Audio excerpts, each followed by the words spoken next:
क्रोध ही उपासक को नष्ट कर देता है। पूज्य श्री उड़िया बाबा जी महाराज ने कहा कि 1 महीने डट के भजन करे और किसी कारण से एक बार कस के क्रोध कर ले तो 1 महीने का भजन खत्म हो जाता है, 1 महीने का भजन निष्प्रभावित हो जाता है। 12 महीने में अगर 12 बार हमने क्रोध कर लिया तो साल भर का भजन चौपट हो गया। यहाँ दिन में 12 बार होता है, साल में 12 बार की तो बात थोड़ी थोड़ी देर में नाराजगी आ जाती है।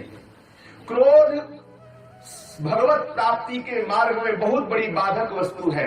तुम जान लो, ये क्रोध तुम्हारी अवनति का मूल कारण है। जो अपने आते हुए क्रोध को रोक लेता है उसको निश्चित भगवत प्राप्ति होती है। जो मनुष्य, जो उपासक अपने क्रोध के वेग को नहीं सहन कर पाता, वो भयंकर से भयंकर कुकर्म करके विनाशकारी स्थिति को प्राप्त हो जाता है। इस जगत में क्रोध के कारण लोगों का नाश होता देखा गया है।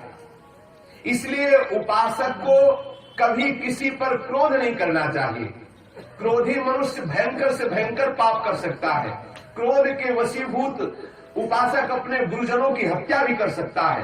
क्रोध से भरा हुआ पुरुष कठोर वाणी के द्वारा अपने गुरुजनों की अवहेलना भी कर सकता है। क्रोध बड़े से बड़े सम्माननीय का अपमान भी करा देता है, ऐसा हमने देखा है।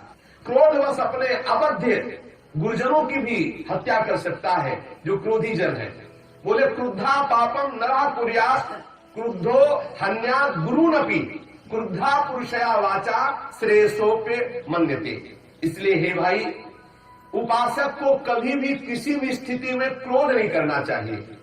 क्रोधी कोई भी गंदा से गंदा कार्य कर सकता है। क्रोधवश अवध पुरुषों की हत्या कर सकता है। क्रोधवश मानो न जाने क्या क्या कर सकता है। इन दोषों को देखते हुए जब उपासक के हृदय में क्रोध प्रकट हो तो तत्काल मौन हो जाए और वहां से हट जाए जिस जगह से क्रोध प्रकट हो रहा है, चुपचाप सह जाए। क्रोध सहने में ही कल्याण है। क्रोध आएगा तो हमारे हृदय को जलाएगा और जो उस क्रोध की जलन को सह जाएगा वो पवित्र हो जाएगा, वो भगवान का प्यारा बन जाएगा।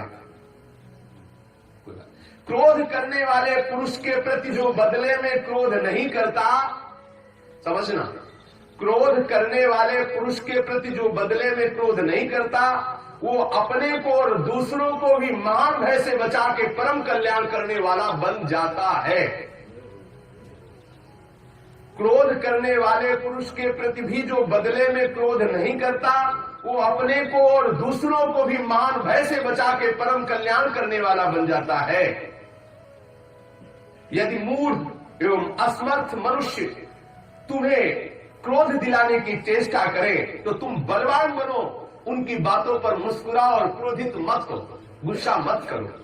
क्रोध करोगे तो आपका भजन नष्ट होगा। अपने चित्त को वश में रखने की सबसे बड़ी औषधि है मौन हो जाना।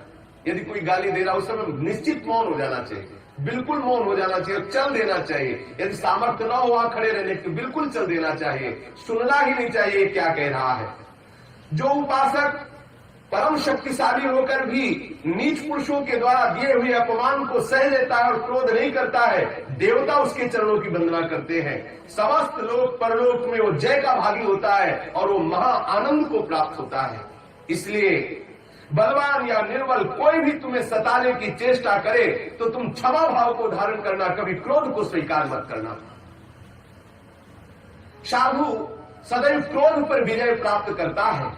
संतों का ये मत है कि क्षमा को ही सदैव धारण करना चाहिए। क्षमाशील पूरे संसार पर विजय प्राप्त कर लेता है। झूठ को सत्य से जीत लो, क्रोध को क्षमा से जीत लो, क्रूरता को दयालुता से जीत लो। यदि ऐसा जीत लिए तो तुम महात्मा कहे जाओगे। दूरदर्शी उपासक वही है, वही तेजस्वी उपासक है जो दूसरों के द्वारा किए हुए अपराध पर भी क्रोध नहीं करता। जो लाख उपाय करे पर क्रोध ना आवे तो समझ लो भगवान के नजदीक पहुंच चुका है।